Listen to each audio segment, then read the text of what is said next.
Hello and welcome to Lone Star Silver Screen, a podcast about everything that exists at the intersection of Texas and the movies. I'm your host, Austin Zook, and on today's episode, I am joined by Benjamin Flaherty, the director of Shuffle. Benjamin, how are you doing, man? I'm well, Austin. Thanks for having me. Thank you for joining me today, sir. Well, to kick things off, I'm doing a series of episodes where I'm talking to independent filmmakers about kind of what's happened after their movies have premiered. How have they gotten them out into the world and shared them with people? Because that's the challenge, right? Before we That's get into that, I want to know if you could just sort of briefly describe Shuffle. If somebody is unfamiliar with the film, how would you explain it to them? Shuffle is a film that documents, I guess, a particular situation. But what it is it's a story about a system where young people are sort of preyed upon for their insurance policies, young people struggling with addiction, preyed upon for their insurance policies, and ushered into this system that, is about relapse and repeat business more than it is recovery. The treatment of addiction is very profitable. Recovery is not. And that sort of surprising contrast and contradiction is what the film is about. And the film is, I mean, this is a nationwide issue, but the film, a lot of it takes place in Florida. Is that correct? And that's kind of an epicenter for this issue? Yeah, as I heard the story and investigated it, it started in Florida. California is another hot spot. But to be honest, this is spreading all over the country because, as you mentioned, struggles with addiction are happening in every city across America. 1 in 4 people are affected by this. So it's slowly happening everywhere. And certainly as legislation and regulations, sort of crack down in the hotspots of Florida and California, these facilities and operators are looking for places to go. So, yeah. So, what got you on the trail of this story to begin with? Because you're based in Austin, so how did you end up going to Florida and kind of tracking these people down and telling their stories and sharing their experiences? Yeah, yeah. Well, this was, I was actually living in Chicago at the time. This was about 7 years ago, and I had just gotten sober myself. So I'd gone through a treatment facility in Chicago and had an amazing experience there. And it was just shortly after that that a friend was telling me a story. A friend who was also in recovery mentioned that he had gotten sober in Florida and that it worked a little differently and that you could get paid to recruit other people who were struggling into these rehab programs.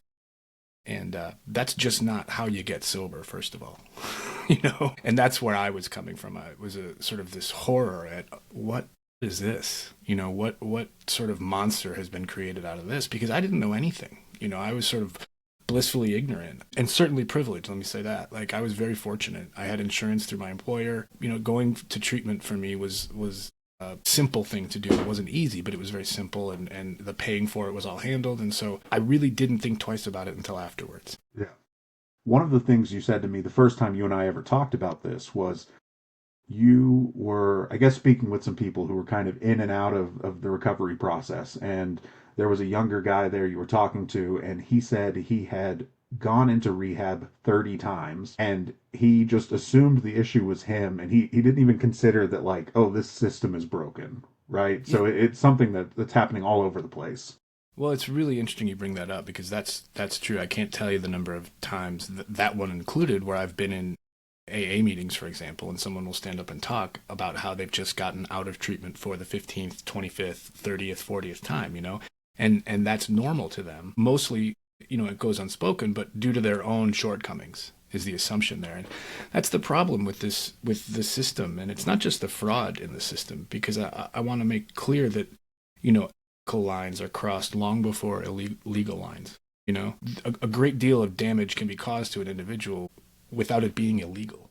The narratives that we've accepted and that we tell ourselves about addiction, these cultural narratives, that addiction is hard and that addicts fail and that they lie and they can't be trusted, all of those are not true, obviously, 100% of the time or even 50% of the time, but there are these narratives. So systems where someone can go to treatment 20 and 30 times fits perfectly into that narrative. And so to the outward person, it's like, oh, well, that person just can't get it, or, they're not trying hard enough, when mostly that's not true. So you spend 6, 7 years working on this film, Yeah. and you finally get to the point where you're ready to share it with the world. When Mhm. and where do you have your premiere?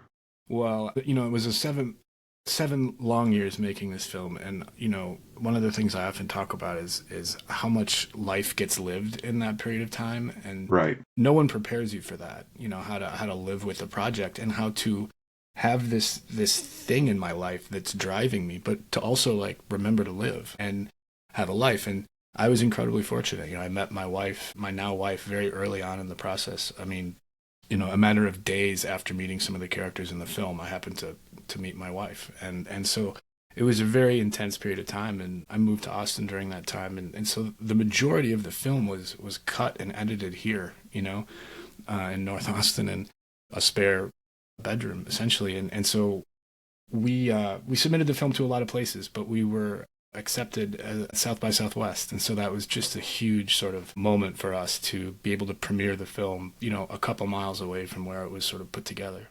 So what was that premiere experience like for you?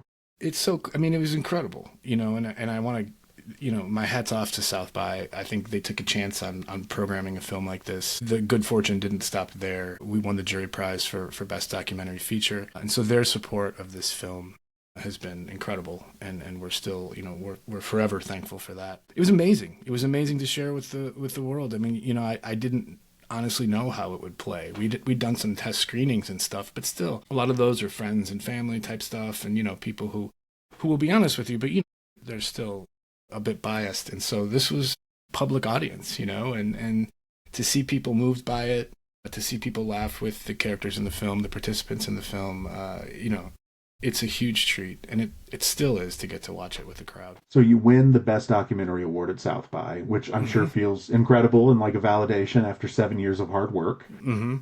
You wake up the next morning. What's next for the film? How are you deciding where to take it after that? Well, I don't know what most people think would happen after that, a moment Right. like that, but nothing happened. Nothing. Not the expected, phone calls and offers to buy the film. None of that happened, and I think that that's not quite how it works anymore. I think I could probably make some arguments for this is challenging material, this is challenging content, I don't necessarily accept that because I think that it's an easy rug to tuck it under. But no, I think we realized very quickly that we now had another job. We had spent all this time putting this film together and sort of loving it and crafting it, and now we had shared it with the world, and they'd accepted it, but we were kind of expecting maybe some help to come carry it along. And while we have had that, and we'll get into that as well, it was largely up to us to generate what's next for the film and where do we go from here. No one offers to buy it, so what do you do? Yeah. Well, and something that I want to call out because of what you just said was that I guess on its surface, sure, this is a challenging film, right? This is real subject matter, and you're not shying away from some of the ugly aspects of it, Sure. But at the same time, there's humor in the film. I mean, there are some wonderful people in it. Like, you really do fall in love with the people that you're tracking, and some of them, they don't have the endings that you would like for them, but some of the other ones, I mean, they do, and I think that's really beautiful and really powerful. I mean, I guess if I were selling this to an audience, I wouldn't say like, oh, this is like a natural crowd pleaser, but like it is something that you really get invested in and you really do fall in love with. And I think that's a testament to the editing and all the work you put into it. Thank you. Yeah, I spent a lot of time around this issue. I mean, I was well aware early on that this could be just a really sad, heavy film, and that that doesn't serve anything really, to be honest with you, because it's just overbearing. It's too much. Too much sadness will hide the issue. And it's also not true. You know what I mean? Like, I've never laughed as hard as I've laughed as I have in recovery or in AA meetings. Right. There's just a complete self-deprecating humor to this that, I enjoy. So there's a more three-dimensional way to approach it. And we just spent a lot of time making sure that this was clear information and honest and authentic, but also, kind of fun to watch at times. And these people are fun people, and we wanted to make sure that comes across. One of my favorite things is to watch this in a theater and watch the audience laugh with them, because that to me is the sign that like they're three-dimensional, Right. So yeah, I thank you for that though. I think that we have tried to make it accessible to a general audience. Yeah. Well, so you are trying to get out into the world. You're trying to get it into other festivals, share it with people. What's the next kind of milestone for the project after South by? Well, we submitted it to a ton of festivals, a ton of other festivals, and I think that we assumed that the laurels from South by and the win from South by would bring us into a lot of other major festivals, and that wasn't true. We got into a lot of festivals, a lot of amazing festivals, but the other top doc festivals in this country largely ignored the film for reasons not privy to, don't know what they are. So that was interesting for us, you know. We weren't expecting that. We hired an impact producer. That's what we did. That was our next big step, because we realized, you know, and we've long thought that this film was more than just a film. It was an opportunity to start a conversation and to hopefully create some real change. So we hired an impact producer, Marga Varela is her name, Twin Seas Media, and she's incredible. And she helped us get this film out into, you know, the corners of the country where this subject matter is really sort of important, you know, and sort of on the front lines. And so we have a pretty robust educational plan, you know, community impact as well. We screened at Duke University, Vassar College. We've got April 2nd will be at Brown University. So we did a lot of educational outreach and community outreach, and that's led to some, you know, a solid set of screenings, you know, over the past 6-7 months. And that was sort of one path we pursued, and the other path was, you know, how do we get this in front of people? We still wanted to put it in theaters, you know. We think that getting together to watch a film like this and have a conversation is important. So we started looking into avenues of self-distribution. You know, what does that look like? What do we need to do to support that? What kind of money would we need to support that? And we started moving down that avenue, you know, and picked up a lot of really incredible partners on the way. You know, Screen Dallas and the Dallas Film Commission were one of them, and there were a few others. But so it's not without some incredible support. So I want to focus on the impact producer for a second. Yeah. So this is somebody who you went out to the market to find, and you said, look, we have this documentary. We believe in it. We need someone to help us build a strategy to get this in front of people who are actually going to benefit from it. What was that process like? I mean, how did you find the right person for that role? I actually think that one of our other producers met Marga in the back of a cab at DC Docs Festival in Washington, D.C. I think that was like it was an Uber ride to an airport, yeah. I believe. No, you know, impact producers are a thing, you know, and they're rare, but if you find a good one, don't let them go. And with this film and the subject matter, we realized that there was a huge potential for this. So we had talked loosely about a strategy, but meeting Margot was the windfall. You know, she's had experience with films in this subject matter, not with fraud necessarily, but related to substance use issues. So to some degree, she was familiar with this area of work and also had some contacts related to it, you know, so was able to sort of hit the ground running. And we were able to get the support of, you know, Evoke Media, who's an impact company. World Within Impact is another one, donor advised fund, that both came on board to help support the impact plan. And we had started executing that, I think, in terms of our festival strategy too, because, you know, while I said that we submitted to all of the other top documentary festivals, what we did at the same time was submit to festivals in areas where this issue would really, you know, take hold. So we've screened the film multiple times, I think 3 or 4 festivals in Kentucky. We've been to Ohio a few times. So we've really tried to get the film out to the people and create some awareness with that. Yeah. What has the response been at screenings, just in general? I mean, how are people accepting the film? A lot of outrage, like people are enraged by what they hear and what they learn. You know, I think there's a lot of concern about, well, what can we do? You know, what do I do if I need help or if I'm looking for help for my son or my daughter? You know, how do we avoid this? And we've got a website, stoptheshuffle.com, and we've put some resources up there to help folks. You know, if they're looking for treatment, here's some very simple things that you can do to stay safe. At the end of the day, it still comes down to, I think, your gut and what makes sense, you know, for you as a person. But, you know, it's a lot of outrage. You know, there's some occasional pushback. I mean, we say some things in there that I don't believe are controversial. These are issues that are incredibly personal to people. You know, there's a lot of shame involved with substance use and recovery from substance use and dealing with all of that.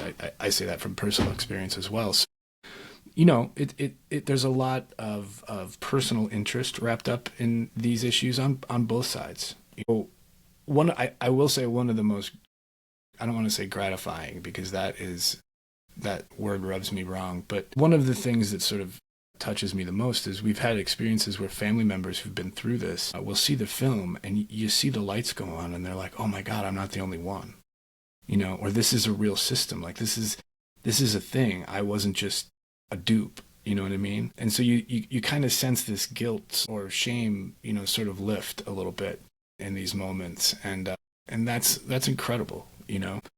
Because the idea that any parent or sibling or friend would have to carry this type of stuff alone, is a tragedy on top of tragedy. So it's really nice to like sort of spread some community around an issue that is otherwise just not talked about enough. Well, and I'm speaking from personal experience, and I've emailed you this, but right after you and I spoke the first time, ahead of the Screen Dallas screening, I was actually working on the article that I wrote about the film while I was in Florida. My Yeah. fiance's family goes there every single year for their family vacation. They've done it for Yeah. 30 years, so I tag along. And I'm sitting at a bar on the beach. I'm having a drink, and I'm talking to the bartender while I'm writing this. And she asked me what I'm doing, and I'm like, oh, well, I'm writing about this documentary called Shuffle, and I start telling her a little bit about it. And it turns out, it's just a coincidence. She had someone in her life who actually went through this, and Yeah. she dealt with it. I mean, in very extreme circumstances, and Yeah. that person ended up passing away. Yeah. But we were there for an entire week, and like every day I would go, and it like built this incredible bond between us. And she was really Yeah. opening up to me and talking about that experience, and that's Yeah. 100% because of this film. And Yeah. I regard that as, I mean, it was obviously a very difficult thing to talk about at times, but it was also a very beautiful kind of human Yeah. moment being able to share that Yeah. with someone, a complete stranger. Yeah. And that's Yeah. all because of the film. Yeah, man, the power of being heard, that's it's incredible. When you offer that opportunity to somebody and there's that connection. It's incredible, and this is just such a dark, bizarre thing that it is something most people keep tucked away, and I imagine don't have the chance to connect with another person about it. And so good on you. That's great. I mean, I'm sorry to hear that happened to her, but that's the tragedy, and that was one of the challenges of making Shuffle, is that so many of the kids that get caught up in this end up in jail or dead. And so you're left with just these unbelievably sad mothers and family members. Well, there's even a moment in the film where you talk about the personal toll it takes on you. I mean, I think the Yeah. line is, you say at the end of it, you can't even tell at that point if anyone's going to be sober, let alone if you're going to be sober because of everything you're going through, kind of following these stories.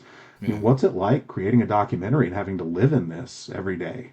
Yeah. It wasn't something that I had ever planned on doing or really aspired to do. Making a film about recovery or anything like that didn't interest me, and even including my own story in the film was something that was done much later on. That was never a part of this. But we realized for a lot of reasons that it made sense, and I think one of them was what you mentioned, just the challenge of it. One of the most beautiful things I thought about being in recovery, having gone through treatment with other people, was to watch other folks get better. And watching the lights go on in somebody else is a pretty magical thing. And so to be in a situation where it's the opposite, and I'm essentially watching people stay sick, whether that's through their own devices or through someone else's, doesn't matter. It's tough to see that. So that was hard. And also, my own involvement in their lives is something I questioned and I didn't take lightly at all. And so what's my responsibility to them as a person? A lot of people get hung up in the documentary ethics of all of this. And like, I didn't have that problem because I saw my obligation to them as actually more than that. It was just as a person first. If I couldn't be a person in recovery to them first, then the camera had no business being anywhere near this. You know what I mean? And so the camera wasn't on all the time. It was just this very sort of, we spent time together, and when it felt like it made sense, then it would come out. But because of that, it was done with lack of sort of overall direction. It's like I wasn't trying to get something out of them as much as I was along for the ride that they were on and willing to have me along for. And so wherever that was going to go, okay. And then I guess I had to decide for myself where the line was. And, you see it in the film, but I talk about that with Corey at times. Am I influencing this? Because cameras beget or suggest some sort of performance from people, and it was hard. To me, it was harder than getting sober, I would say. And I guess I mean that seriously, because getting sober, it's like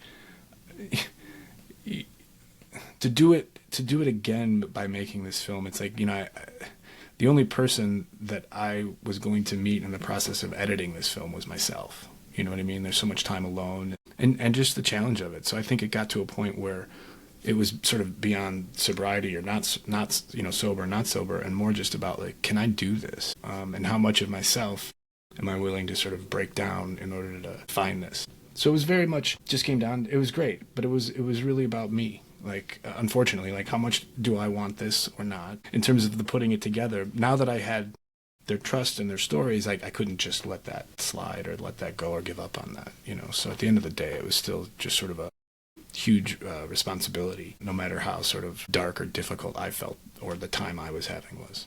Well, and I think to your point about your responsibility being more than just being a documentarian, I mean, you've stayed in touch with some of the people, right?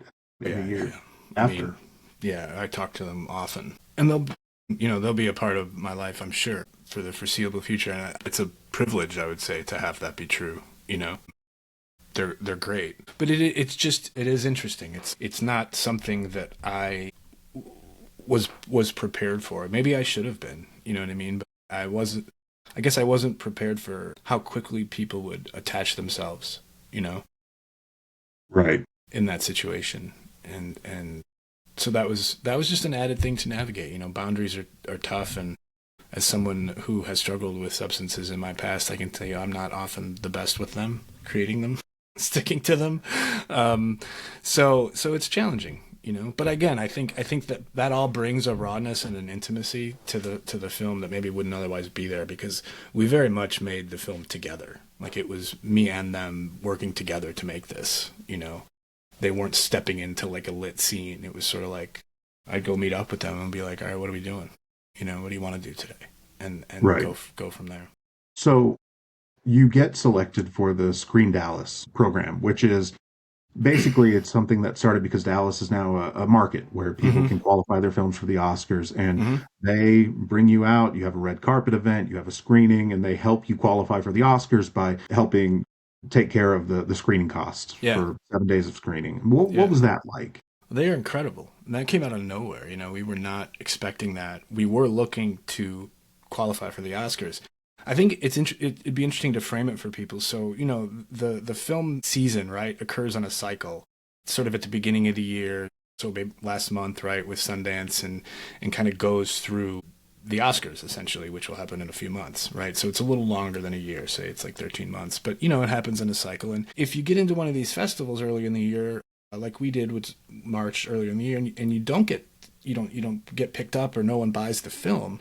For me and for us, and I think for a lot of other filmmakers, the challenge is, how do you stay a part of the conversation? How do you keep the film visible? Because, just because it didn't get bought right out of the festival doesn't mean something won't happen later. But the job is to keep the film alive and visible and out into the world. And so there are all these hallmarks, and, this Oscar submission process and qualifying process is one of them, and that involves, a 7-day run in a theater, which could be expensive if you don't have the budget, right? And so Screen Dallas just kind of came out of nowhere. And, we had some loose contact with them, but they basically came out of nowhere and offered us this sort of inaugural award that they're going to do now every year for a Dallas film, and help them qualify, So they did a week-long series of screenings at the end of Angelica Dallas for us, and then culminated in a big red carpet screening at the Texas Theater, which was cool. So I can't say enough good things about them. I mean, that was a huge boost just in momentum and confidence, and also visibility, because now we were an Oscar-qualified film. So talk to me a little bit about what's next for the film. I mean, you've said that you've got some screenings coming up at some colleges. I think you Mm-hmm. told me originally you have some stuff in Austin as well that'll be coming up in the near future. I mean, are there plans to make this available on streaming? How are you going to continue to grow your audience? That's a great question. We partnered with a film distributor, Abramarama is the name of the company, out of New York. And with them, we've put together a limited theatrical release of the film that kicked off Okay. a couple weeks ago in New York and LA. And now, sort of, let's see, February 27th, San Diego will kick off the rest of it. And over the next couple of months, say 2 to 3 months, it's going to be playing in, I'd say, 15 to 20 cities across the country in theaters. So we'll be back at the Texas Theater March 3rd. We're very excited to be back there. We'll be in Austin at AFS Cinema on March 23rd and 28th. But you can go to stoptheshuffle.com and you can see a list of all of these. So the short answer is this theatrical release will be next. So we're going to continue with the film on the road, a lot of Q&As after these screenings. Portland, the Bay Area, a few screenings in Ohio. Where else are we going to be? Up in Portsmouth, New Hampshire at the Music Hall, which is a beautiful theater. And then we're also going to be doing some virtual screenings, online, and ticketed screenings online to bring it to a wider audience. We're still working on a streaming deal. That's the one thing that we kind of can't do ourselves. We can make it available on Amazon and Apple for $3.99 for people to rent, but that's kind of like the dusty bin at Blockbuster from back in the day. So we would like to keep pushing it in theaters in hopes that we can, strike a deal with Netflix or Hulu or something like that to bring it to a wide audience. So the last thing that I've been asking filmmakers while I have these conversations is, when you have a project, how do you define success? A film what makes you feel like all the time and effort you put into a film was worthwhile? Honestly, the amount of connections that this has brought into my life is incredible. And a lot of them with strangers.